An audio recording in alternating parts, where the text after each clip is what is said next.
القسم أقسم بالله العظيم أن أخلص لله ولملكي وأن أتفانى في خدمة وطني ودفع كل خطر يهدده وأن أنفذ أوامر قائد الأعلى صاحب الجلالة.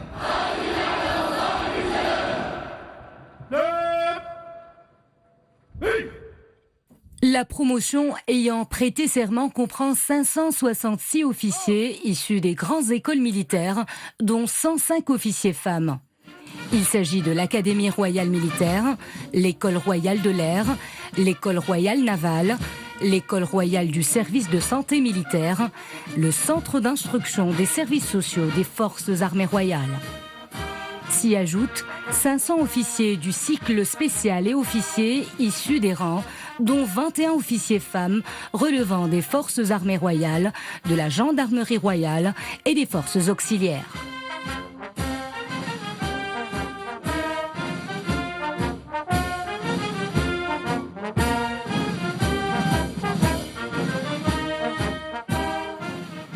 Aux lauréats des écoles de formation d'officiers d'active s'ajoutent les officiers de réserve issus des grandes écoles paramilitaires. Ils sont au nombre de 773, dont 157 officiers femmes, lauréats des écoles et instituts suivants. L'école Mohammedia des ingénieurs,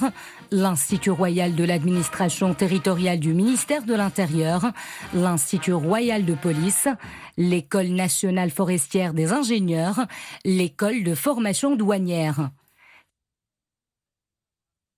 Sa Majesté le Roi, chef suprême et chef d'état-major général des forces armées royales, a par la suite promu des officiers supérieurs au grade de général et de colonel-major et autorisé la diffusion du tableau d'avancement du personnel des forces armées royales au titre de l'année 2019. Ces nominations, qui interviennent chaque année à l'occasion de la commémoration de la glorieuse fête du trône, s'inscrivent dans le cadre de l'avancement normal du personnel relevant des différentes composantes des forces armées royales, terre, air, mer et gendarmerie royale. Ce geste royal traduit la haute sollicitude de Sa Majesté le Roi, chef suprême et chef d'état-major général des forces armées royales, et l'attention particulière et permanente dont le souverain ne cesse d'entourer la famille des forces armées royales et sa détermination à veiller directement à son bien-être moral et matériel. Sa Majesté le Roi, chef suprême et chef d'état-major général des forces armées royales, avait reçu le 29 juillet à Tétouan le général de corps d'armée Abdelfattah El-Warraq, inspecteur général des forces armées royales, président de la commission d'avancement des forces armées royales, qui a soumis à la haute appréciation royale les conclusions et les résultats des travaux d'avancement du personnel officier et non-officier des forces armées royales. Lors de cette audience, le président de la commission d'avancement a exprimé à Sa Majesté le Roi sa profonde gratitude et sa grande fierté pour les marques de sollicitude et les hautes orientations et instructions royales qui ont inspiré et conduit le travail de la commission d'avancement durant toutes ces phases.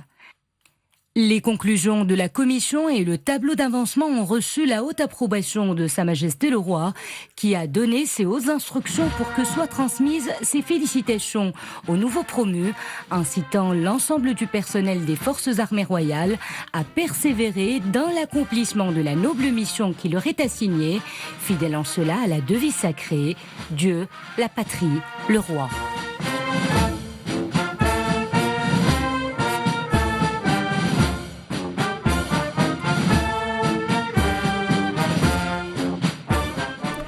Et puis au cercle, messe officier de la garde royale.